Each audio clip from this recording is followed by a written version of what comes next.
It's 9 o'clock. I call to order the Tuesday, February 8th meeting of the Indian River County Board of County Commissioners. Today we're going to have an invocation by Jeffrey R. Smith, the Chief Deputy Clerk of the Circuit Court, and that will be followed by the Pledge of Allegiance by Commissioner Gary Wheeler. Please rise.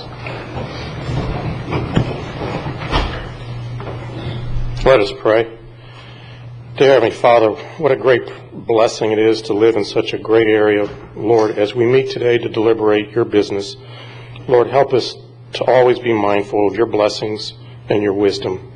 Keep us grounded in your love, your generosity, and your guidance. These things we pray in your Son's name. Amen.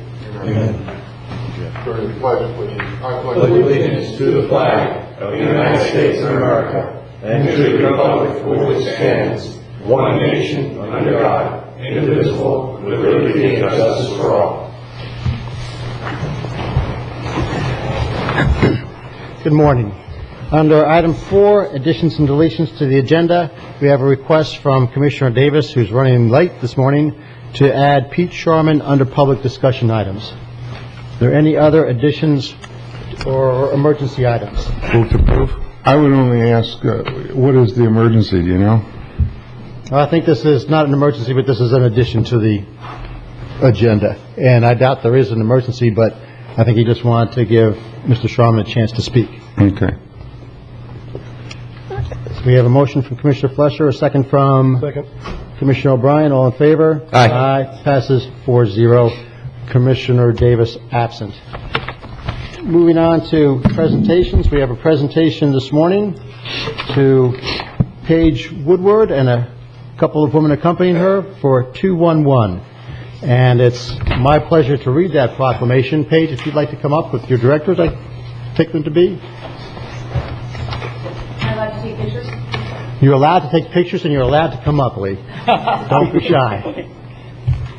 It's a pleasure to read this proclamation this morning, honoring 211 Awareness Week, February 11th through the 17th, 2011.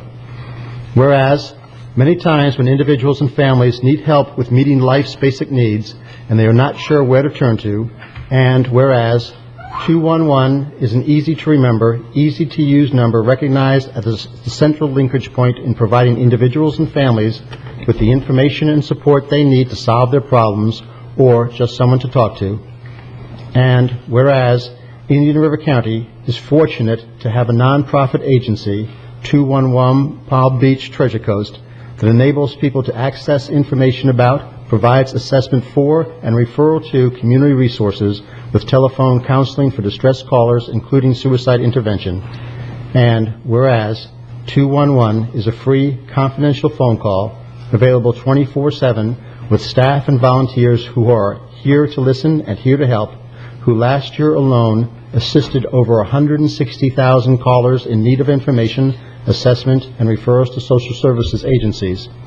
Now, therefore, be it proclaimed by the Board of County Commissioners of Indian River County, Florida, that the Board recognizes February 11th through the 17th, 2011 as 211 Awareness Week in Indian River County, and urge all citizens to be aware of the only telephone number they need to know to access information or referral on over 3,200 programs in our community that provide assistance in such areas as healthcare, insurance, volunteering, food, daycare, mental health counseling, support groups, financial assistance, and others.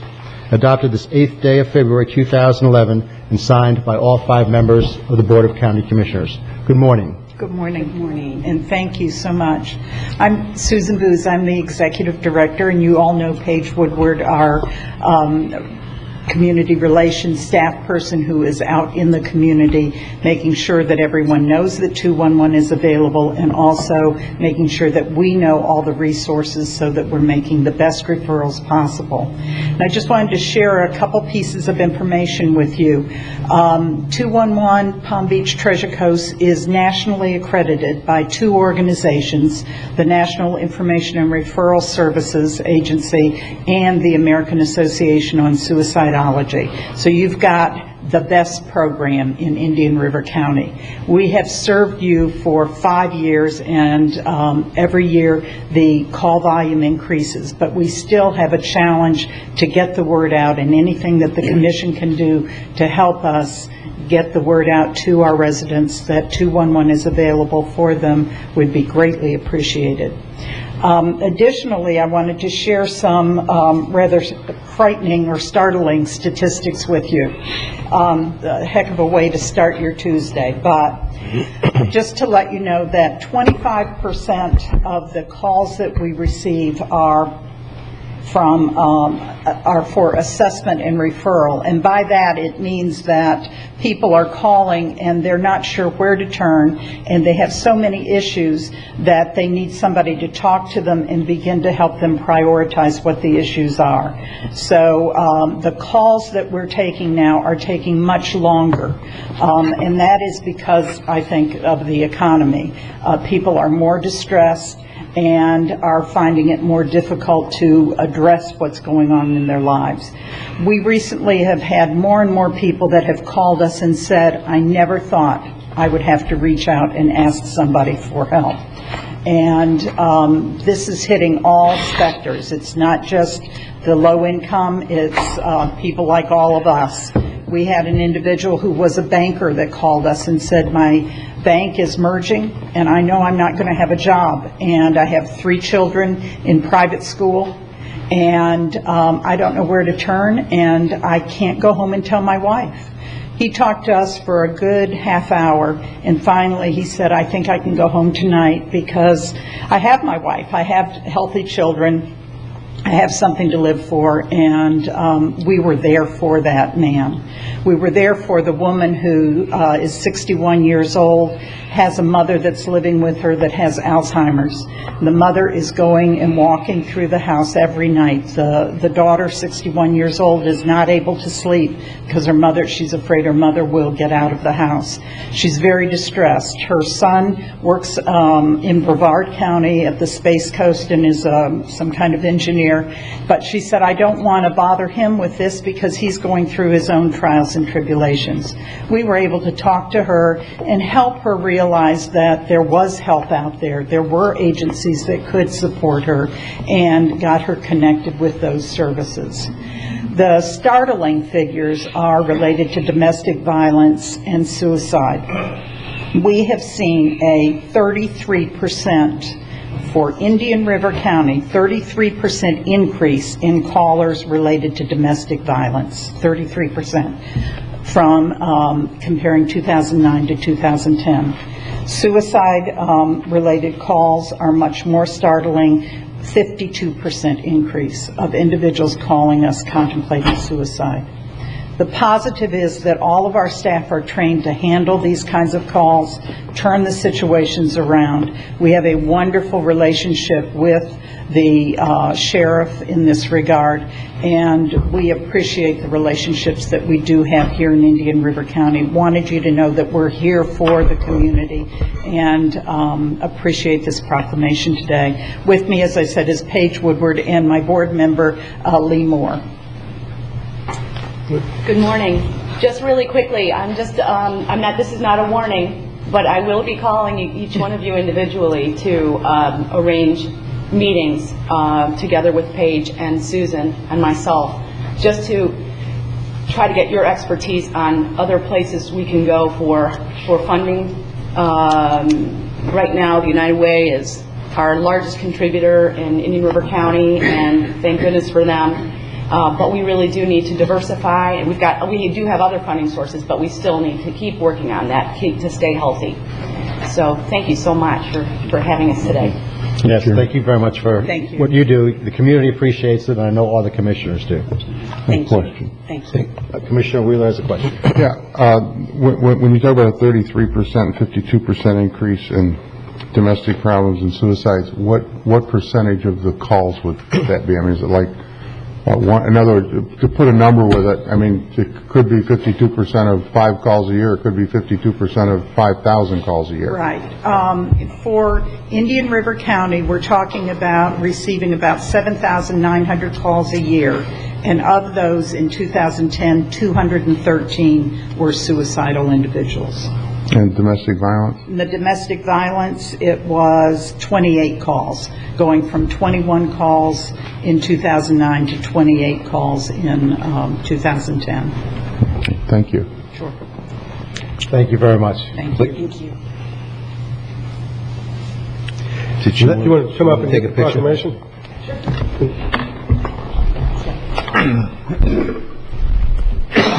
You can come up here, Paige. Come on up.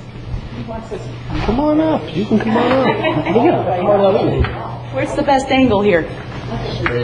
Right there, Lee. We'll try to get Gary out of the picture here. There we go. Thank you all. All right, terrific.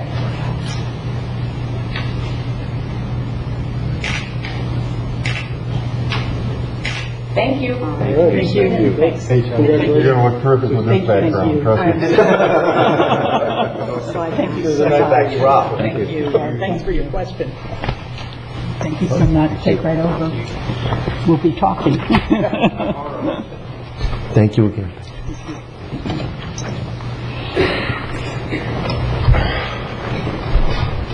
Next up, we have a presentation by Eric Menger from the City of Vero Beach Airport, and we have Barbara Drindak, who I believe is the chairman of the Airport Committee for the City of Vero Beach. Good morning.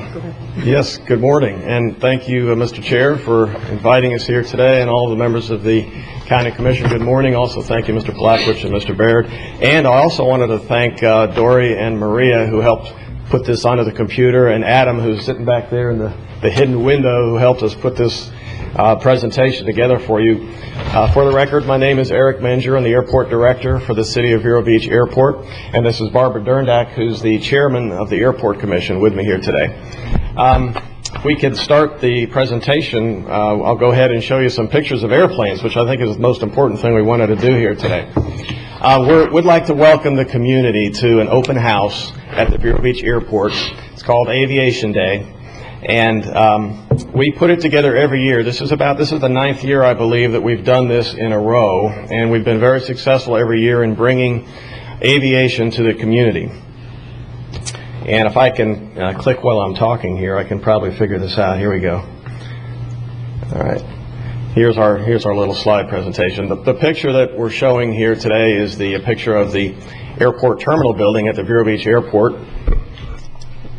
The Aviation Day will be held on February 12th.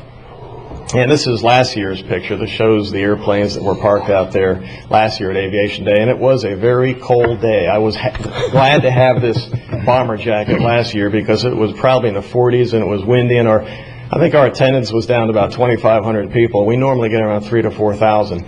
This year we're expecting some really cool airplanes. On the lower right of this picture, you'll see probably the coolest aircraft we're going to have, and that's an F-18 from VFA 86, which is actually have 2 of those this year, which is from a Marine Air Base in Beaufort, South Carolina. So we've got 2 Marine F-18 pilots that were nice enough to bring down their jets and do a little demo for us. There will be a little noise. I want to notify the public right now.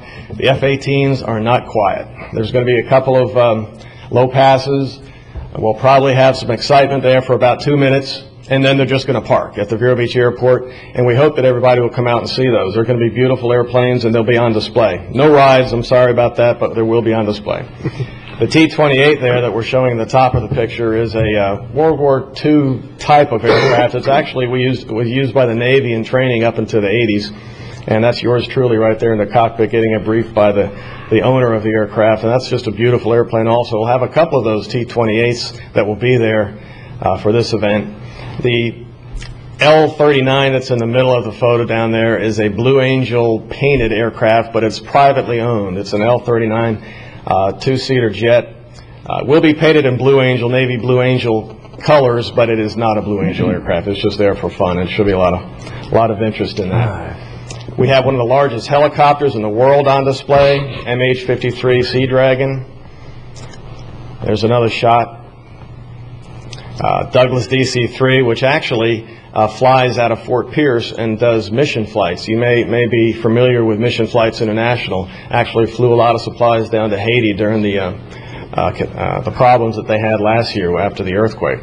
Is that a jet engine on there? That's a turboprop. This is a DC-3 that was Modified? refitted with a turboprop.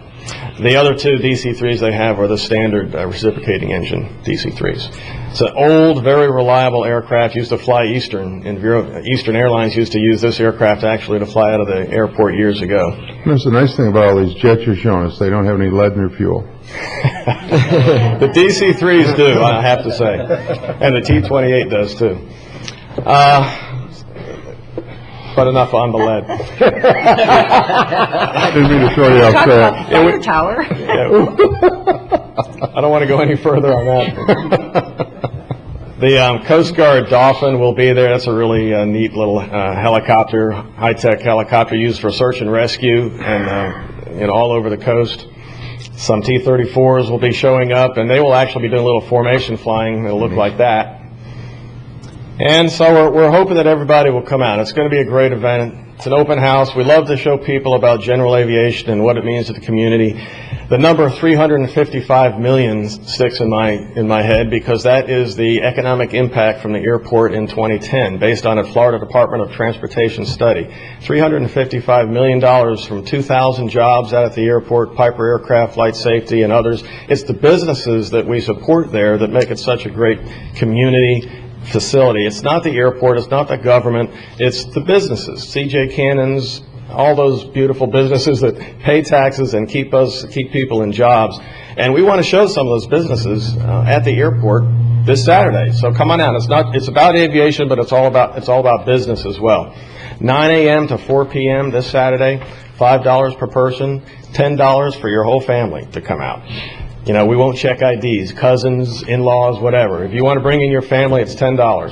And you can call 978-4930 for more information, or you can go to this website, EAA99.org. And that stands for Experimental Aircraft Association, which is the co-sponsor of the event. They do a great job, all volunteers. It's a nonprofit, so we hope you all come out. It's great weather, 70 degrees and sunny is predicted for this Saturday, so yeah, I might not even have to wear this thing. I don't know. Barbara, did you want to say anything? No, I just want to thank the commission members for supporting the activities at the airport. We really appreciate it. It really is a community asset, not just an asset to the city of Vero Beach. So thank you very much. Where do the admission fees go? They go to the EAA, or? It goes to the EAA, which covers their cost. It was well over $10,000 this year just to bring in some of the events for fuel and for hotel and for tax rent-a-cars and things like that. So none of it goes to the city. It all goes to the EAA. Thanks, sir. I would like to just follow up on a couple of things that Barbara and Eric said. I mean, the airport is an economic driver in our community, and it is in our community, not just the city of Vero Beach. When you bring in 4,000 or 5,000 people on February 12th, I tend to think that a number of them were spending money in the rest of the county. Commissioner Davis likes to talk about heads on beds, people who come for a couple of days and leave.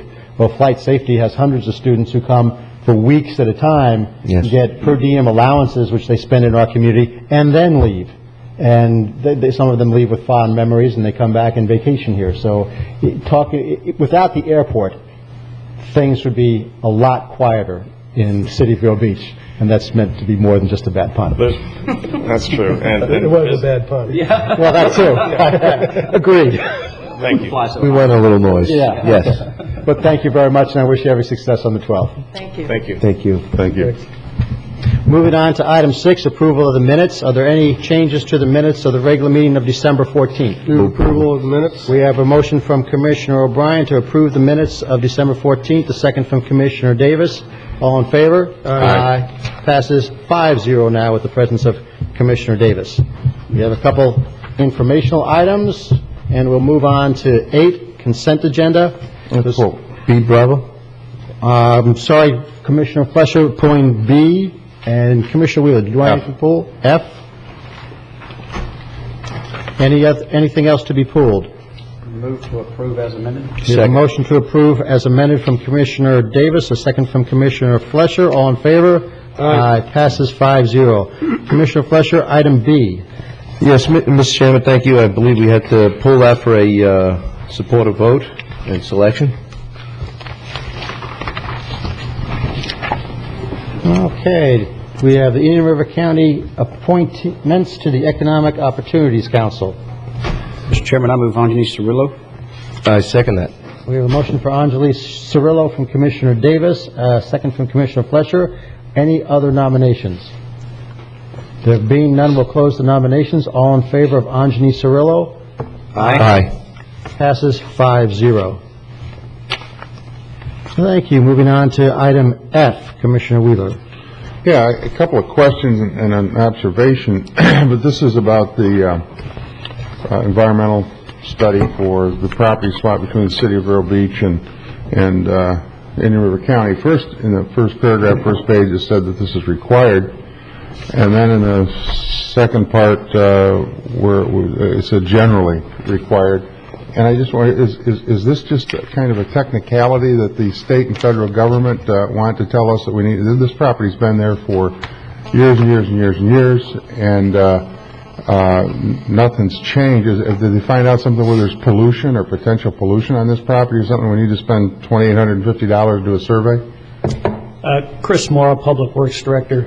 As we do the land swap and we begin to develop this site, we're not certain exactly what we may encounter. We're going to have to do a site plan for the new Cloverleaf 4-field design, and we met with legal on this. And the concern was that if there's anything out there that we need to know about, such as if anything was dumped on the property, or if not previous owners had put anything out there, we just wanted to know about it. So the first step would be the environmental site assessment. And while we were negotiating the contract, a couple people within the county mentioned to me, be sure that we do an environmental assessment on this property, because it has been kind of sitting over there by itself for a long period of time, and there were some concerns. So we wrote into the contract that we have the right to do an environmental assessment. We're not required to under the contract, but we have the right to do it. So it's more of a precautionary measure to make sure we know what we're getting. I don't know. To me, it seems like it's a waste of money. From the pictures of it, there's shown that there's a lot of trash been accumulating there over the years and on that spot. And for a piece of property that's worth somewhere between $1 and $3 million, it seems to me to be prudent to spend the amount here for the environmental study. Mr. Chairman, yeah, I mean, I almost view this more like a phase 1 environmental audit almost, just to go out there and check it out. You would on a piece of property, acreage, especially, even though it was used as whatever it's being used for. If somebody went up there and if they dumped oil or something, the chances are remote. But also with there being, a wetland area on there, it would be prudent for us to go out there and check it out, to keep us, quite frankly, from having a situation like we had up there on the corner of the Sebastian River and 512. Whenever went up, we found a well, and it got broke off, and then the erosion into the Sebastian River. Remember, whenever we were widening that part of 512, prudence would indicate that we ought to send somebody out there to look it over and to give it a clean bill of health before we do the trade. I move to approve, Mr. Chair. Second. We have a motion to approve from Commissioner Davis, a second from Commissioner Fleischer. Any other discussion? All in favor, say aye. Aye. Any opposed? Aye. 4-1, Commissioner Wheeler dissenting. Thank you very much. Thank you, Chris. Moving on, we have an item from the sheriff. A request to use sex offender fee funds for purchase of tracking software. Good morning, Sheriff. Second. We have a motion from Commissioner Wheeler, a second from Commissioner Fleischer. All in favor? Aye. Passes 5-0 with no discussion. Thank you very much for coming today, Sheriff Lohr. We're always pleased to see you. My pleasure. Sheriff. Under item 10B, we had added Pete Schraman for a discussion. Good morning, Mr. Schraman. Good morning. I passed out some stuff last meeting that I hope you all found interesting. I'd like to review it with you and put it on record for just for the record. Okay. First, I'd like to mention a little story. Tell you a little story about a blind date I had here Vero Beach. And I fell in love with that blind date. This happened back in 1956, in October 1956. I was bringing a boat down the Indian River with a friend of mine, his boat, and one of the engines quit up by the inlet. And we kind of limped down into Vero, and we tied up down by the old swing bridge, the old wooden bridge that used to rattle pretty good when you ran across it. And we were here for 3 days. And didn't have anything to do. The kind of a new community, a strange community, unknown, that was the blind date part. So I spent those 3 days while they were flying the parts in via the Eastern Airlines, and the mechanic from the old Chevrolet dealer, he fixed the engine for us. And we got underway after 3 days. But I walked around Vero Beach, and there was only one paved road from the end of the bridge up to the ocean. The rest of it was all, dirt trails or sand trails, you want to call it. And I fell in love with the place, and that was the falling in love with the blind date part. Well, let's fast forward to 1976, 20 years. And when I was here the first time, I thought, man, if I ever retire, this is a place to come. So I came here in 1976 and retired. I've been here ever since, living in the county.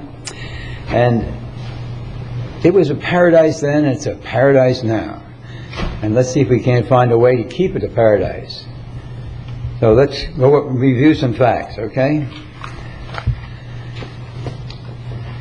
Fact number 1, we're a bedroom community. There's no getting away from it. We're all a bedroom community. Retirees and part-time retirees and second homeowners make up 50% of the population of this county. The other 50% are made up of let's say, people who support the retirees. They build the houses, they provide the goods and services, and the health care. And that's a big item, that health care. We have 2 fantastic medical facilities in town. The medical center here in Vero and the one up in Sebastian. We have a plethora of other medical facilities, owns 37th and 36th and all around the county. So that's a big item. We have so many natural features. We have things that nobody else has, all of. We have everything here. We have natural features that God gave us. We have the rivers, we have the ocean, we have cultural amenities that the very generous benefactors that came here and live here have given us. We have the only teaching museum in the state of Florida. They have other museums, maybe they have some fancy paintings on the wall, but it's the only one that actually involves the community, the only one that teaches art in all forms in the whole state of Florida, which is a fantastic item. We have the 4 live theaters. That's the only, I can't think of another community that has 4 live theaters in a little tiny town like this, a community like this. So we have everything we need. We have a retirement community here already established. And here we're off out chasing rainbows, looking for other industry to bring into town. We already have an industry. We have 55,000 retirees living in this community. All we have to do is develop it. Fortunately, we have retained much of our, let's say, old Florida by the sea ambiance. This is a big selling point for retirement. Look at what we have over on the beach. We know what we have. Well, so and the biggest point is, regardless of the economy, the national economy, some people always have the wherewithal to retire. Let's make them come, see if we can't get them to come here. Now that's the national problem, is the economy. We can create our own individual local economy by establishing retirement as the industry of Indian River County. And it's not hard to do. We have everything here to make it so. If the business community, the medical community, And you people here and the community, governments of all the surrounding communities, Indian River Shores, et cetera, I've talked to the mayor of Indian River Shores. He's kind of in favor of it. The present mayor of Indian River Shores, he's very, very enthused and very supportive. I spent an hour and a half with him, and I was going to spend 10 minutes, but I spent an hour and a half with his office. I've talked to a lot of people in the medical community. They're all in favor of something like this. So it's not a big deal. It's really an easy thing to do. We don't have to go chasing rainbows, looking for that pot of gold of some industry that may come here. Oh, you know, maybe 2 years down the road they'll have something going.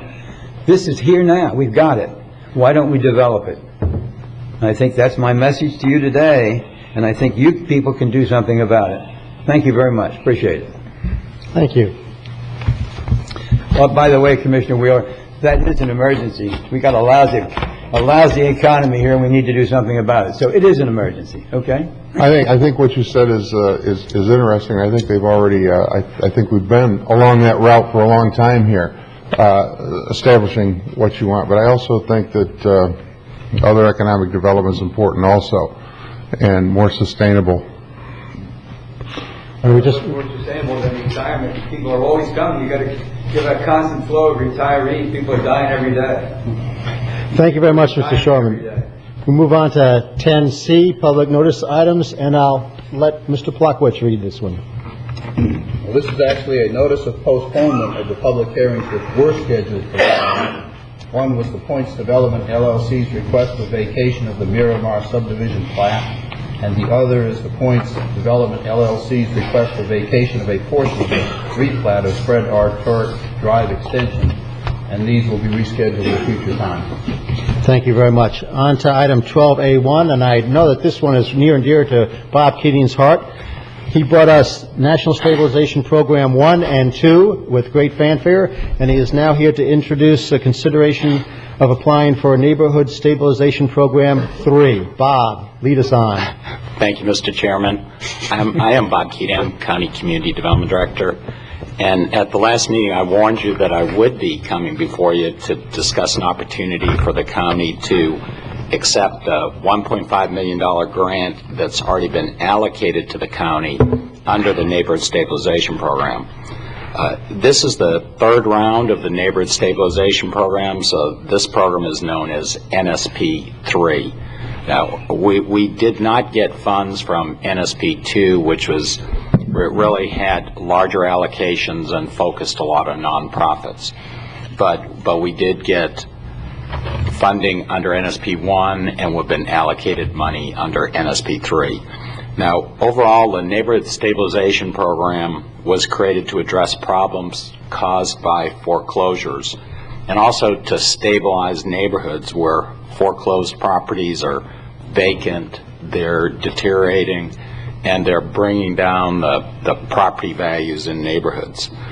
And the objective of the Neighborhood Stabilization Program is to buy foreclosed houses, fix them up, and then sell them or rent them to low, moderate income households. Now, because Florida is one of the states with the highest number of foreclosures, Florida's gotten a significant amount of money under all three Neighborhood Stabilization Programs. And since Indian River County has a pretty significant foreclosure problem too, we've also been allocated, given our size, a pretty significant amount of money. Now, you do know that we received about $4.6 million under the NSP funds, and we used that money to partner with the Housing Authority and the Homeless Services Council. And through the program, we and our partners acquired and fixed up 30 homes. The Housing Authority got 16 that they're in the process of selling right now, and the Homeless Services Council got 14, and they're in the process of renting those right now. And actually, the program's going to continue on, because with the proceeds that the Housing Authority will derive from selling the houses, that will be kind of like a revolving fund where they'll buy some more houses and fix them up and sell them again. Now, I think you all know that NSP 1 was pretty much of a struggle for us, and really NSP 1 had the money coming from the Federal Department of Housing and Urban Development, HUD, but it came through the state. It came through the Department of Community Affairs. And DCA really didn't manage the program too well. There were a lot of delays. There was a lot of conflicting information. It was difficult to get guidance or decisions from DCA, but eventually things settled down with NSP 1 and things went better with the program, and I think we learned quite a bit from it. NSP 3 is really a lot different from NSP 1. First of all, we're getting only $1.5 million instead of $4.6 million. As I said, funding's coming directly from HUD, which is well organized. Their staff knows the rules. There aren't any unknowns or inconsistencies or delays. I think it's much better dealing with HUD than DCA. Also, there are some requirements in NSP 3 that I think make the program a lot more effective than NSP 1. NSP 3 requires us to have a pretty compact target area where the number of houses that are purchased with NSP 3 funds are actually a sufficient number so that there can be a visual impact from the program, which is a lot different from NSP 1, where we had essentially the entire mainland that was our target area.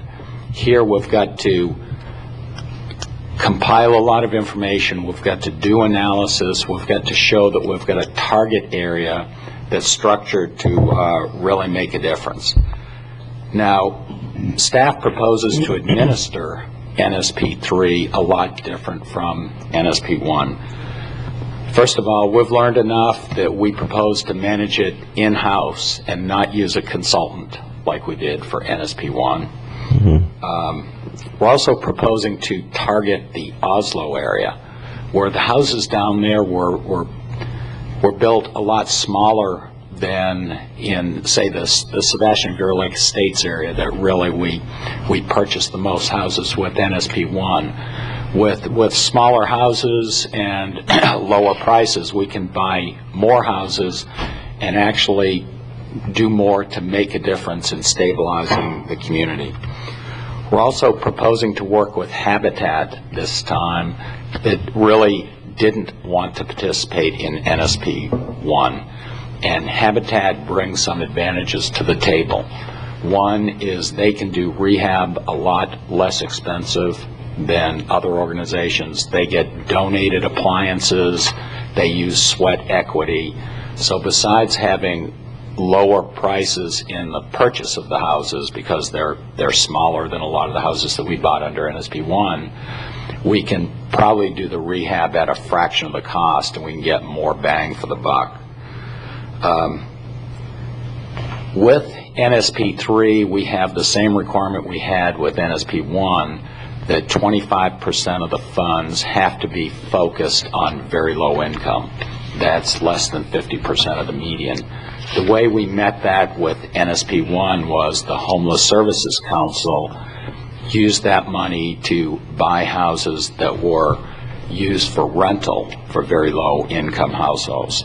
With Habitat, a lot of their client base is very low income households, so we can actually do a sale program, a purchase fix and then sell to households and meet the very low income requirement through that instead of having to have rentals. And one of the problems with the rentals is we have to keep our eyes on those houses for 15 years. We've got the obligation to make sure that they stay rented to qualifying individuals, and we've got less of a problem when we do a for sale. The other difference with NSP 3 is we don't have to competitively procure the partners like we did with NSP 1. We don't have to go out for an RFP, which we did to get the Housing Authority and the Homeless Services Council. So we can just directly negotiate with a nonprofit organization that wants to participate in NSP 1. The Homeless Services Council has contacted us, and we've got a copy of their correspondence in the backup saying that they don't care to participate in NSP 3, and we've got the Housing Authority that's probably going to have a similar amount of money to the NSP 3 money coming from the resale of units, so they're going to be working in the next year or two selling units. So we think that Habitat is a really good partner to have going forward and can really help us with the program. There are some benefits in agreeing to submit an application to get the $1.5 million NSP 3 allocation. We saw some of these benefits with NSP 1. Probably first and foremost, we make sure that there aren't foreclosed houses sitting vacant with the grass growing around them, deteriorating and bringing down the community. But also, there are some economic development benefits. We actually spread money around to a number of vendors in the community. We contracted with surveyors, appraisers, title companies, with NSP 1, a lot of building contractors. So we did bring money into the community with NSP 1. Now, to receive the NSP 3 funds, the county needs to do several things. We need to prepare an abbreviated action plan. This is not as detailed as the housing assistance plan that you've seen and we've modified a few times for NSP 1, but it's generally a plan of how the county is going to approach NSP 3 and how it's going to manage it. It's going to have to identify the target area and some other things in it. We need to make that plan available for public comment for 15 days. We need to hold a citizen advisory task force meeting and get input from the task force regarding applying for the funding. And we've scheduled a meeting for the CATF for February 14th, which is next Monday. We need to have a Board of County Commissioners public hearing, and because time is tight, we have actually advertised for that to be at your meeting next week. But if you decide not to go ahead, that public hearing can be canceled. And then we do have to submit the application by March 1st. So we have started drafting and are pretty well along with the abbreviated action plan. We've scheduled the CATF meeting and we've advertised for the Board of County Commissioners public hearing. So at this time, the board needs to make a decision as to whether or not to direct staff to proceed with those activities and apply for NSP 3 funding. Actually, you don't need to make a final decision on NSP 3 funding today. That's a decision that can wait until the public hearing next week. But staff does recommend that you authorize staff to proceed and give your initial indication that you want to apply for the NSP 3 funding. Thank you, Bob. Any questions of Bob? Move staff recommendation. Chairman, I have questions. Okay, we have a motion from Commissioner Fleischer, a second from Commissioner Davis. Commissioner O'Brien. Yes. Bob, the houses that we're selling to the Housing Authority under Phase 1, have we filled all those? I know a few weeks ago you were before us asking to hire a realtor to help sell them. Have we sold all those homes? We have not. We have, I think, about almost half buyers for half the program, half the houses going forward, and we're getting additional applications. In fact, that's one of the benefit of having Habitat involved with NSP 3. They already have a client list where we don't have to go out and solicit. But we anticipate the houses all getting sold within the next few months. Okay, and what was the price range of the homes we purchased under that, do you know? Actually, pretty significant difference. I think the least expensive that we bought was at least the Housing Authority bought was $48,000, and unfortunately it's the one we spent the most in rehab on. I think most of the houses that we bought were particularly the Housing Authority, almost all the other houses except the 48,001 were in Vero Lake Estates or Sebastian. Most had been built relatively recently. Most of them were probably 1,600 square feet. Probably the average sale price was about $100,000. We bought a bunch at 80, some at 120. I think the highest house that was purchased by the Homeless Services Council at about $160,000, but that was the exception, not the rule. Okay. And just to tell you, and this is one of the reasons why I think NSP 3 is a lot better. We're looking at the Oslo area where they built a lot of houses, about 1,000 square feet. Those houses, particularly the foreclosed houses, can be purchased generally in the $40,000 or $50,000 range, and we're looking at the rehab being a lot less significant. In fact, we're looking at maybe getting a total yield number of houses that we buy and rehabilitate with $1.5 million at close to what we did for the 4.6. I'm a big supporter and fan of Habitat. I think they do a wonderful job for the community. But I know over the last couple of years, and they were constructing some homes in the Oslo area, as well as the subdivision they put in. I was getting a lot of calls from residents in the area concerned about too many Habitat homes going in. And I know with the NSP1 program, even when the homes we were buying were scattered, we were getting calls and complaints from communities. I know a couple homeowner associations or condo associations wouldn't let us buy because of their bylaws. And I'm a little concerned the impact this might have in the Oslo community if that's going to be our sole target area. You know, for $1.5 million at 40,000, yeah, you're talking, what, 30, 40 homes or more. And I'm just concerned about the impact that'll have on the other residents in the Oslo area. You know, this NSP thing, you know, it sounded great from the beginning, and it's been such a nightmare. You've made 3 sound a little better. Still concerned, you know, these tight deadlines we get. You know, March 1st, we have to have a public hearing, 15 days of comment, a plan, and everything. And it seems this is the same as NSP1. All the stuff comes crashing down, and there's no organization, and all we do is spend a lot of staff time running around, filing papers and bureaucracy and stuff. And I just don't know if it's worth it, quite frankly. I'm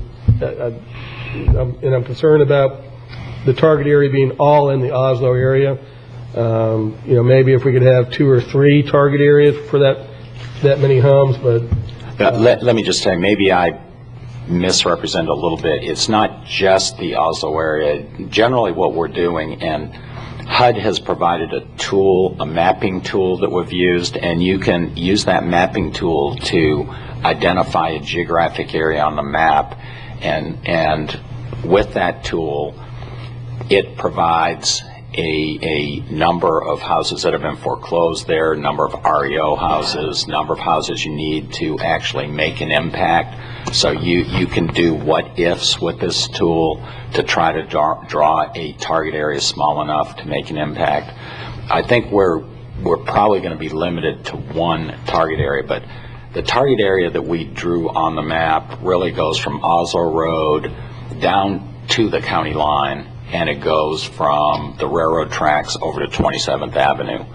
So it is a little bigger than the Oslo area itself, but a lot of that other area has the same characteristics as Oslo. I was discussing this last night with my appointee to the Citizens Task Force, and she hasn't been very happy with the whole process, and felt like the Citizen Task Force was left out of a lot of the decisions and things. Do you see them getting more engaged with NSP 3, or is this just a one-time shot, approve the plan and be done with it?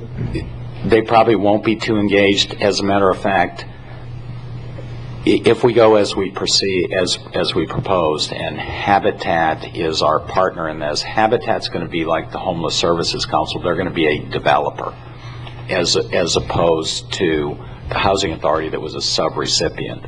With the Housing Authority, we did a lot of work. We did the procurement for all of the trades and had to go through that process. We managed a lot of the work.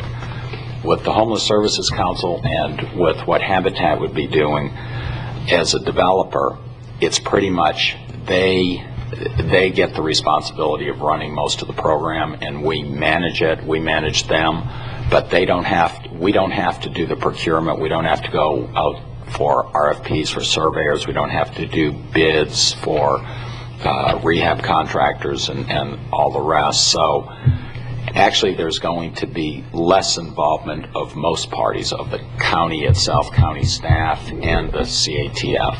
Okay. I see Mr. Andy here from Habitat. Andy, could you come up for just a minute, please? I'd appreciate it. Good morning. Welcome. Indian River Habitat for Humanity. Andy, do you think currently you have enough families lined up to fill 20 or 30 or 40 homes or whatever you end up with?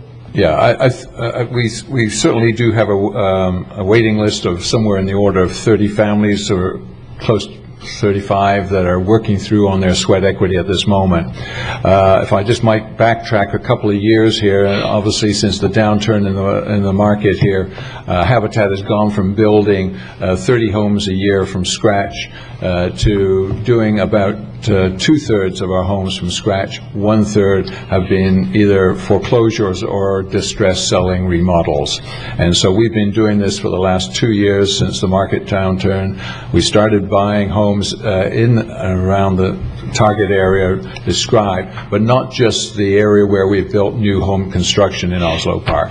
That has been primarily north of the canal there and up to Oslo Road, from 18th Avenue over to somewhere around about 10th Court. But this target area is a lot larger. It goes down to the county line, goes over to the 27th, and this is an area that we have been buying foreclosure homes and abandoned homes by builders and finishing them off in that area. And it's such that today you won't be able to tell which is a Habitat home that's been built or one that's been rehabbed.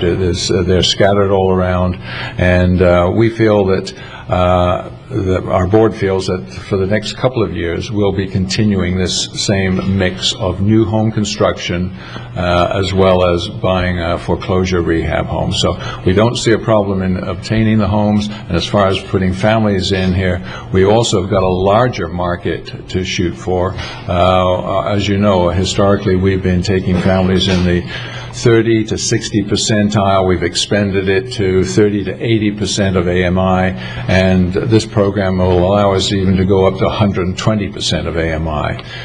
So the vast majority of the homeowners that we're bringing into our program could certainly fit into the homes that we're considering buying without even expanding to 120. Okay. Well, Bob, I think Ms. Thomas will be upset with me, but you convinced me to move forward. As long as, I hope this goes a lot smoother and has an impact and a benefit, because I think that NSP1 kind of has failed in that sense. And so you've convinced me to go with it, so I just hope it works. And Andy, again, I love the job you guys do and all that. Just, I get the calls, and sometimes I just have to look at both sides of that coin, Sure. too. Well, certainly the scattered lot situation down there has certainly helped. We are putting in that one small community opposite Thompson Elementary there, but outside of that, they are very much scattered, and this target area is a lot wider. And that'll include the Vero Highlands, since it goes to the county line, right? Right. Mr. Chairman. Thank you, Chairman. Mr. Chairman. Commissioner Davis? Yes, whenever Bob mentioned this last time when we started to advertise for this, I just about had my mind made up as a no. And of course, coming back through and doing the homework on it and understanding the difference of what we're looking at this time around, I kind of relate this very similar to what we have with the Humane Society as far as in Habitat. You've got people that are dedicated to a purpose and a mission, and their hearts are in it. And I really like the fact that we have less to do this time around. We can turn this over to an organization that has the passion, the conviction, and the burn to be able to get this done. I also like the idea of it being scattered more so than the concentrated location, and for Habitat to be able to take advantage of the fact that you can buy cheaper than you can build. The timing is right in that, and that is a large area down there from not just Oslo Park, but I believe that would take in probably Dixie Heights all the way down to the Vero Highlands. I mean, it's a huge area, and I think that the big difference here is this isn't all in one community. That's really where I was getting a lot of calls, is whenever you're involved in one community. And also, it's not a rental program. That's another. Those were kind of the complaints that really rose to the top. That is really this is just a different dynamics in this mix. And so, after doing the homework on it, and looking it over, and seeing who we've got running it, I'm going to support it. Mr. Chairman. Commissioner Wheeler? Yeah, a couple of questions. Bob, what's the criteria for the buyers of these properties that have been remodeled? Actually, right now we're working with two lenders principally, and these are the two lenders that have been doing most of the work with the SHIP program, and they're PNC. They used to be National City. They used to be Harbor Federal, and also Wells Fargo. So they're going to provide the principal mortgages for the buyers. But the buyers have to be in the low and moderate income category, which means their incomes need to be less than 120% of the median. They have to be able to qualify for a first mortgage of a certain amount, and we can provide gap financing up to 30% more than that first mortgage to get them into a house. We're also providing closing cost assistance and half the down payment cost. Now, all of that is not a giveaway. All of that is going to be put into a deferred payment subordinated second mortgage on the property that will be payable if the buyer sells the home or otherwise doesn't comply with program requirements for a 15-year period. And generally, to qualify for a first mortgage, they're going to have adequate credit, and these are usually FHA mortgages that they're going into. So I think the minimum credit score is 640 or so. And the financial institutions are applying their own front-end and back-end ratios. But those are generally the questions. How much of the 4.6 million is left? Actually, we obligated all of the money a number of months ago. Give me a breakdown. Pardon me? Breakdown where the money was allocated? No, actually, we had committed all the money about 6 months ago. Now, we haven't spent it all because there are carrying costs right now. I probably signed payment requests for 7 or 8 lawn service bills, a few FP&L bills yesterday. So we've got various carrying costs where we're still paying the insurance. And that's on, I think the Housing Authority has 4 of its houses rented, and we're hoping to get all of the Homeless Services Council has 4 of its houses rented, and I'm pretty sure that they'll be getting the rest rented pretty soon, and we hope to have all the units sold pretty soon. Out of the 30 homes that you've done, what's the average cost if you were average? From a high to a low, I guess, not average, but how much have we got invested in these homes to turn around and sell them at a discount and give them all the extra stuff that goes with purchasing a home? Our rehab costs probably went from about $15,000 to the low to mid 20,000s on most of the houses. So if you add that to, as I said, the lowest cost house that the Housing Authority got was $48,000, and we probably spent $30,000 or $35,000 rehabbing that one. So we have probably between 80 and the low hundreds into most of these houses, and we're selling them for the current appraised value. And where does the money go if we don't take it? The NSP3 money would be redistributed to other communities. I don't know. I've got real mixed emotions about this. It's almost like it's time for somebody to say, you know what, we don't want your money from the government with all the strings that are attached and everything else. It's a problem. Any other comments from commissioners? I don't understand the concern about the strings. I just want to comment on Andy's statement and direction. I want to commend you for your selection process, your broad-scale approach. You know that I've had a lot of concerns about subdivision development in your direction, and I appreciate the scouted approach, especially when we're looking at wider areas in the community. I think the community will have a greater impact, local jobs, and I see the lion's share of the approval process through the SHIP program as well, serving on the SHIP program, and I want to thank you, Andy, for being a broader scaled development entity. Thank you. This isn't a public hearing, but it's a public issue, so is there anybody from the audience who wants to speak? Okay, we have a motion from Commissioner Fletcher, a second from Commissioner Davis. Any other comments? All in favor? Aye. Any opposed? Aye. It passes 4-1. Commissioner Wheeler dissenting. Thank you, Bob. Thank you. On now to county attorney's matters. The first one is the acquisition of right-of-way and pond parcel along 66th Avenue, Gamma Delta Corp. Good morning, Mr. Dubral. Good morning, Commissioners. Bill DeBrawl on behalf. Celebrating? And it should be pointed out that I was on time to work yesterday, so it was indeed a celebration. Yes.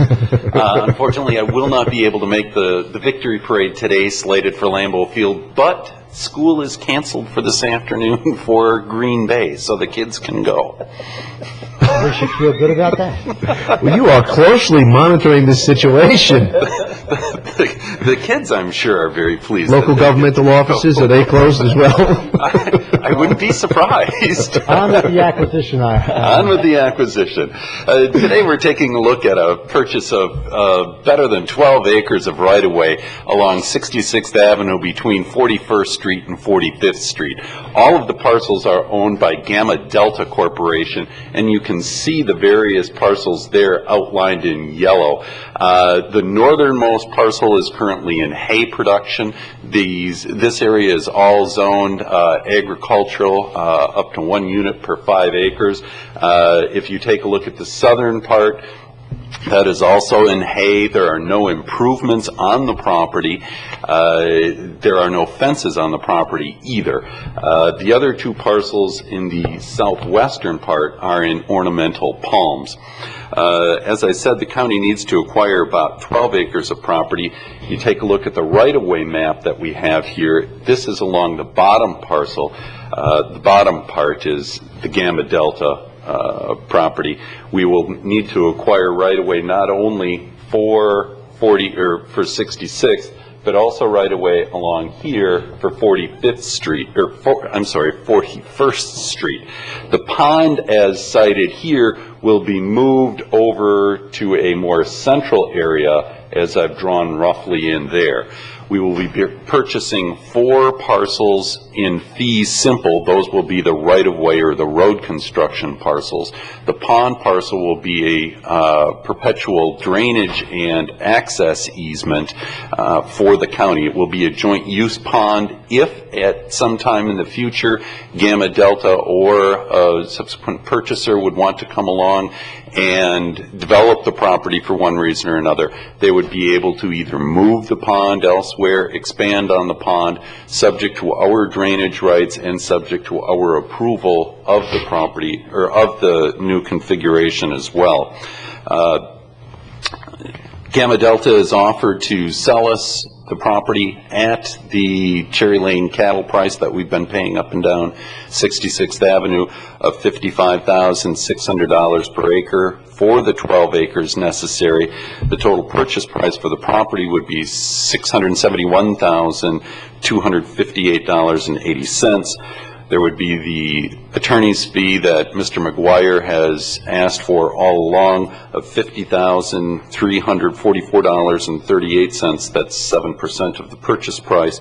There are engineering costs in this matter of only $6,500 for a total purchase or total acquisition cost of $728,109.18. I would point out that this will solve all of the right-of-way requirements for over a half mile of roadway from 41st all the way up to 45th, including the pond site.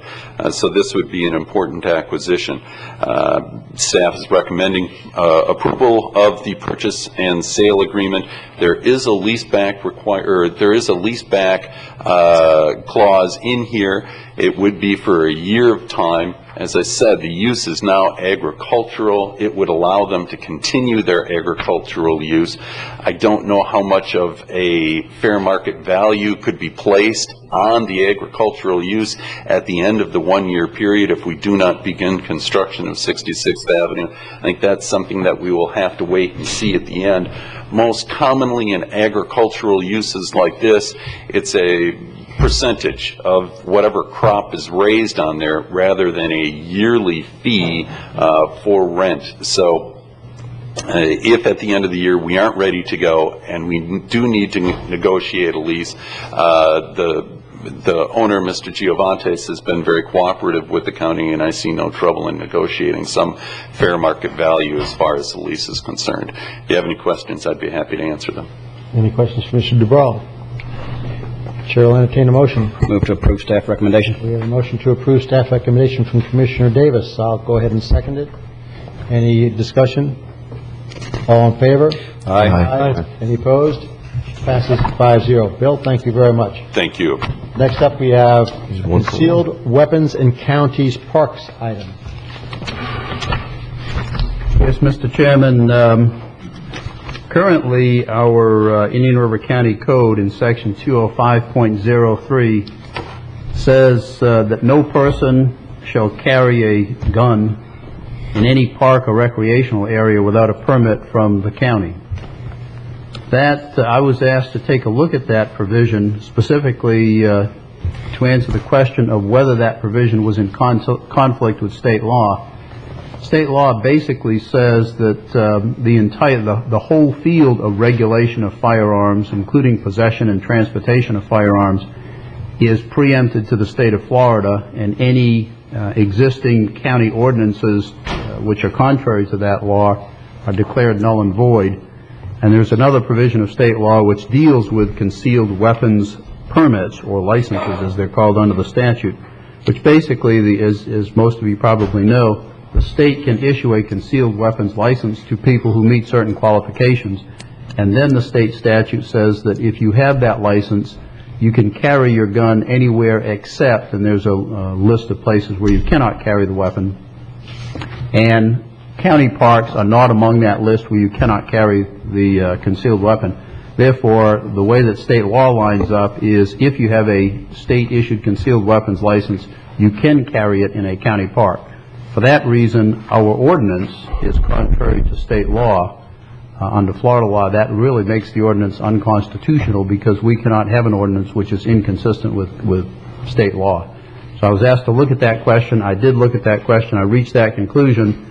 And I am therefore bringing the matter forward to the board to see if the board wants me to go forward with an amendment to the ordinance to make it consistent with state law. Mr. Chairman.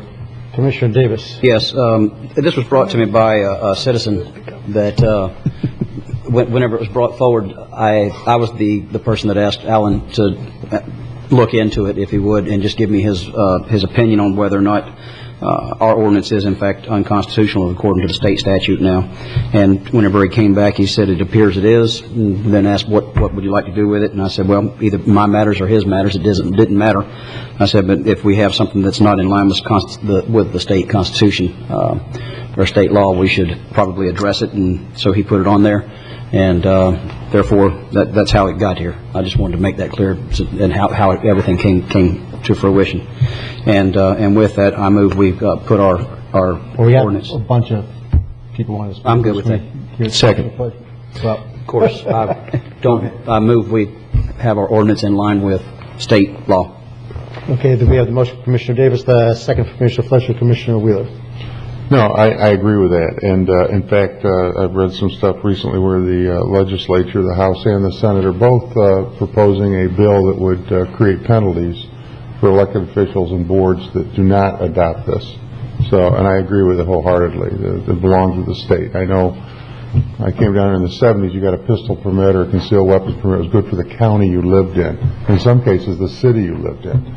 And so I think this is a step in the right direction, and appreciate you bringing that out, Wesley.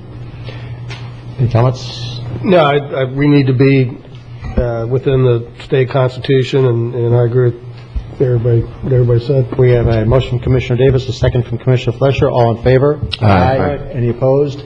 Mr. Chairman, by the way, I believe the gentleman that brought it to my attention is Mr. Taylor. I believe that's him. Never met him before until now, so thank you. Appreciate it. Thank you. On to item C, interim report regarding county committees, boards, and councils. Mr. Blackwood. Yes, sir. Back in January, one of the commission aides brought to our office a large stack of committee files and basically said that she was concerned that perhaps we have lost track of exactly what the terms are of the individuals on the many different county committees that we have, and asked us to try to work through that and figure out what the terms were of each person on all of these different committees. We started taking a look at that and found that it really boiled down to a two-part task. Part of the task was just the historical reconstruction of appointments. And the second part of the task, the historical reconstruction of appointments, given the fact that many people who were appointed many years ago have sat on some of these committees for many, many years. And we're not entirely sure at the moment that as the years have passed, the reappointments have kept up in a timely fashion with the people who have sat on those committees. So in any event, there's a task of reconstructing the committee membership. And the second problem that we encountered was, under our code, all of the terms of all of the committees are either determined in one of two ways. One is the provision creating the specific committee may state what the terms are, whether it's 2 years, 3 years, 4 years, etc. Or if there's not a specific provision on a specific committee, then there is a general provision that governs all of the other committees. And that general provision contains an internal inconsistency that in my view needs to be corrected. The inconsistency is that general provision says that the term shall be 2 years. They shall commence in January of odd-numbered years, so in other words, January 2009, 2011, 2013. And all of that's fine, except it then goes on to say that the terms shall be staggered so that approximately half of the positions will be open for reappointment following each commission election. Now, as you know, the commissioners are elected for 4 years, so every 2 years you have new commissioners being elected. And it's not possible to stagger 2-year terms, all commencing in odd-numbered years, so that you can then meet the staggering provision, which requires that half the positions be staggered so that they come up every 2 years themselves. So, frankly, I think the only way you can resolve that issue is either to remove the staggering requirement, and all terms are 2 years from January 2009 to January 2011 to January 2013, or make all of those terms 4-year terms, in which case you can then implement the staggering provision and match up with half the terms available following each commission election. So what we're trying to do is come up with a permanent solution, and the permanent solution we're recommending is change it to 4 years and go ahead and stagger. And also, as part of that permanent solution, we will go through and we will figure out exactly what the terms are of everybody, confirm that fact, and find a person within the county to monitor the process going forward so that we keep our finger on the pulse of all of those terms so we don't run into an uncertain situation in the future. And while we're working on that permanent solution, we're suggesting that the commission adopt a resolution confirming all of the appointments in place right now so that no terms have ended while we're working on the permanent solution. I'll move the attorney's recommendation. Second. We've got I got a little long-winded on that, sorry about that. motion from Commissioner Wheeler, second Commissioner Flesher. We have a comment from Commissioner O'Brien. Alan, just one thing, I did get a couple calls on the 4-year term. You're not going to limit that to a single term. They can be reappointed. No, this is unrelated to the question of how many terms people can serve. All right, thank you. Any other comments? All in favor? Aye. Aye. Any opposed? Passes 5-0. Thank you very much, Alan. Welcome. And under Commissioners' items, we have one from Commissioner Peter O'Brien, Senate Bill 270. Yes, thank you, Mr. Chairman. In your backup is a copy of the proposed Senate Bill 270. The meat and potatoes of it is the bill is proposing a doubling of the early payment discount. Now, when we get the tax roll from the property appraiser and we set the millage rate, that dollar amount we have, we now currently deduct 5% from that to account for the current discount and any uncollectibles. What this legislation would do would change that 5% to 9%. So there'd be an additional 4% reduction in the ad valorem taxes available. Also in your backup was a analysis by the budget office to show the impact of that 4% reduction impacting all of our taxing districts comes to just under $4 million. This would have a similar impact to the school district, and we've already seen with Governor Scott's proposed budget cuts, the schools will be hit hard. This will be an additional 4% hit to our schools, the hospital district, the mosquito control. Everybody across the board would be hit with this 4% reduction. And while offering the taxpayers, additional discount for paying early, I think most of our constituents out there that are in economic struggles right now can't pay the early payment. They don't have the dollars available, and so they won't benefit. You can make that deduction bigger and bigger. They just don't have the dollars to benefit from it. So, and I see this as clearly an unfunded mandate that if we want to adjust our local budget, it should be here at the local level and not dictated by legislation from Tallahassee. So I'm asking like to make a motion that the board approves the county attorney's office working with me to adopt a resolution which would be in opposition to Senate Bill 270. I'm going to go ahead and second that, and I have a couple comments. I mean, absent any reasoning from the state, which isn't attached, and I don't see any coming down, I think that your proposal is a very good thing. I'm going to point out that, near as I can tell, the property tax discount has no rational financial basis. Mm-hmm. And I'd like to... I'll finish, if I could. Thank you. You have the chair. Thank you. And don't forget me down here. I'd hate to have to use this on you. And that it seems to me to be a purely political ploy, but I'll be educated by you in a moment, Commissioner.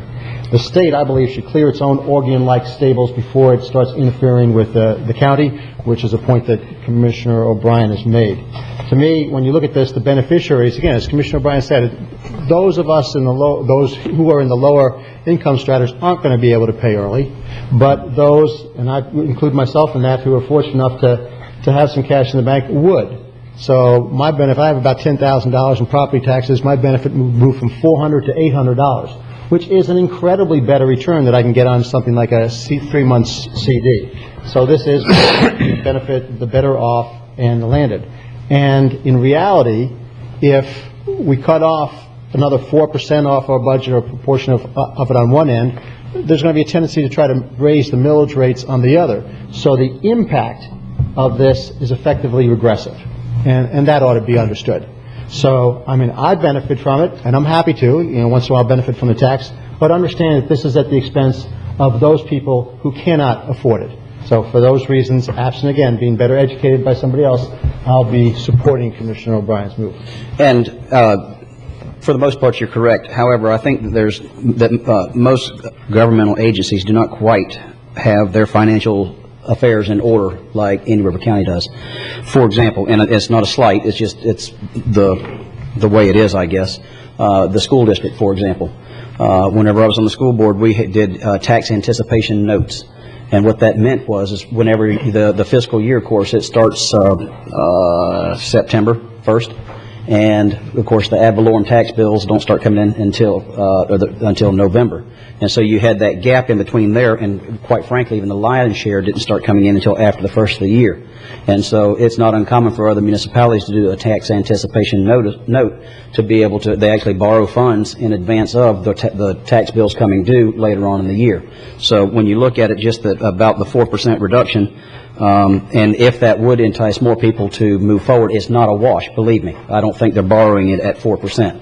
As far as the increase, but it's 12%. No, I understand that. Okay. I understand. But the addition, what I'm saying is, I think I will support this. I'd like to see the resolution once it comes forward, but it's not a true 4% reduction in addition to everything else that you see right here in front of us for other municipalities, because they are in fact borrowing money and paying interest on that, and that's very well may entice other individuals to pay their taxes in advance to reduce that amount of note that they would borrow before. The point is, though, if I can make 12% on this, which I can presently, and this increases it to 24%, for me and most other people like me who have the ability to pay it, we're going to pay it at 12%. I agree. Okay, I just wanted to bring that up, because it's already in this, there's no rational basis for it financially. I just wanted to point out that other municipalities do borrow dollars in advance of the lion's share of the taxes being paid. That's fine. Thank you. Anybody else have any comments? You're shaking your head. You have comments? Yes. I got a little different take on this than you and Commissioner O'Brien have. One, to address the first thing that comes up, and I've talked to several people, and that has come up about the lower income. Bottom line is, you pay your taxes, theoretically, if you're going to pay your taxes, you pay them once a year. You either pay them in January, February, March, or April, or you pay them in November and you get a discount. I would think it would, that responsible people would look at the 8% and say, you know what, I'm going to budget where I can pay my taxes in November instead of April, so I can save 8%. I think theoretically it could help people that have trouble paying their taxes, because it gives them an incentive to budget properly to take advantage of that percentage of savings. So I think there's an incentive there. The other thing is, as far as raising taxes to make up the difference in the loss, if that's what happens, but you have public hearings about that, people have input, and I would hope that we wouldn't do that. Other people are going without work, getting reduced income off investments and so on and so forth, and they are tightening their belt and they are adjusting and they are going without. Government doesn't seem to have that same approach, and I think we need to have. One of the things that I see, we just had a couple of years of discussing trying to come up with incentives to help businesses. I see this as an opportunity to help businesses and commercial property. Commercial property is generally the highest taxed and the highest valued property in the county, and it gives businesses that are paying those taxes an opportunity to have an additional savings of 8% instead of 4%. I also see this as giving incentive to people to do the responsible thing and to try and budget and pay their taxes, from homeowners, and as Pete said, also with retirement people coming down and having non-homesteaded property. It gives them an opportunity and an incentive to invest here with that 8%. That's a big chunk of money off your taxes, and it gives them some kind of a break that was actually taken away from them with Save Our Homes in 1995, where we put caps on property that was homesteaded and socked it to the commercial and the non-homesteaded properties. So I would prefer to see a resolution supporting this rather than not supporting it. We could go into the numbers of last year. How much did we actually help commercial properties with our incentives by reducing or getting rid of some of our impact fees? And I think this could have even a bigger financial impact on businesses. And it's really time that government start backing out of people's lives instead of adding more in. Commissioner Wheeler, just one thing. The land acquisition bonds, we have to make that payment. There's no discretion there. So we're going to lose income on the 4%, and we will have to increase the millage rate to make that interest payment. There's no option there. So as Commissioner Slory pointed out, many of the citizens that can't afford to pay early are now going to be paying a higher tax because we're going to have to raise the millage rates for those fixed costs. Same with the streetlight districts, now we're telling the Gifford community for their streetlights, your prices are going up because we have to cover that cost. There's a lot of fixed costs in here that we have no choice. And I look at it, $800,000 in emergency services district. We had to dip into reserve funds to cover our operating costs for emergency services. Now this is another $800,000 hit on top of any potential tax roll decline. And, are we going to now dip into reserves more to cover operating, or are we going to start laying off firefighters and reducing levels of service? Now, I think if we want to make that decision, we should make it during the budget hearing process, but not be forced to make those decisions from what the state's passing, which, again, I think is just Senator Bennett doing some grandstanding and trying to make himself look real popular. Well, one of the problems I have with this is Senator Bennett. But that being said,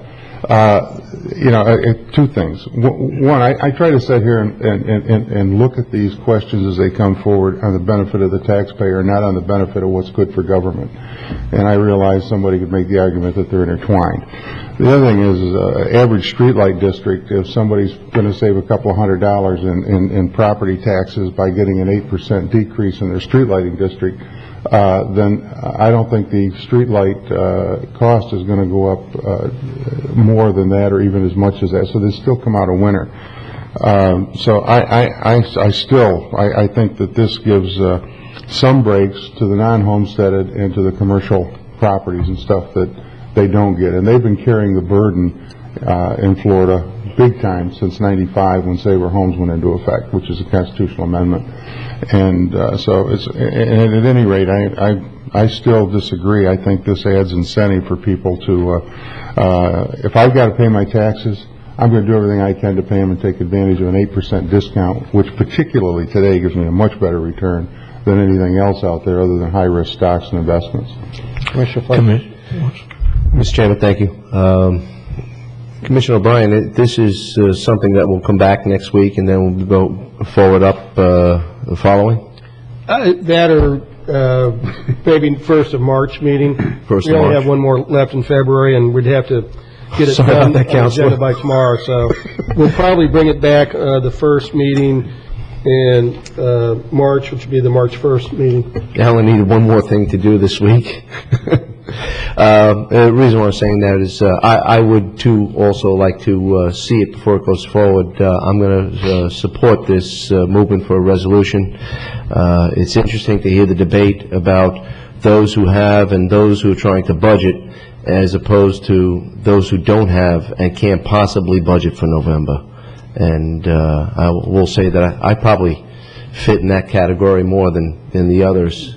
But as far as a motion, I believe that we need to look at the decisions we make for the local budget. Local government is closer to the people, and we need to be able to have the opportunity to make that decision and not have it mandated through Tallahassee. That's an excellent point, Commissioner Fletcher. Anybody else? Yes, I'd just like to point out that this is just basically cost shifting. It's the same as a second homestead. Someone else is going to make up the difference. People that can pay early will get a break. Those that can't, which is the poor, will pay more. It's just cost shifting. I think the state legislature, if they were going to do something, should maybe make everyone pay for their own collections rather than the Board of County Commissioners pay for the school board's collections and the city's collections. I think if everyone paid for their own collections, they would tax less. But that's just tax shifting too, Joe. That's not tax shifting. That is... It's, well, cost shifting one way or the other. they're going to pay, those other groups are going to charge to get that money, so I... Yeah, but we could cut our, we would have to cut our budget. It would be, you pay a percentage, just we pay their percentage for them, which I think is incorrect. I understand, and then they'd have to pay their percentage for themselves. So again, you've cost shifted. The real point, points that have been made are the fact that this, if we're going to talk about cutting our budget, we ought to do it during the budget process, and that this is a mandate from the state and not the local people doing what the local people are responsible for doing. I think those are the two bigger points. Mr. Chairman? Commissioner Digges. Thank you. I'm going to support the motion because I don't know exactly what the resolution is going to look like. But I think there's some very good debate between Commissioner Wheeler and Commissioner O'Brien, so I just want to let you know now I'm not sure which side yet, whenever it comes before us, that I'm going to be on, but I will move it forward far enough to see at least a draft of the resolution. There we go. Great. No other comments? I'll have, the motion is by Commissioner O'Brien, the second was by myself, Commissioner Solari. All in favor? Aye. Any opposed? Aye. Passes 4-1 with Commissioner... Come on up. There being nothing else before the commission today, we are adjourned. We've adjourned. The public is safe again.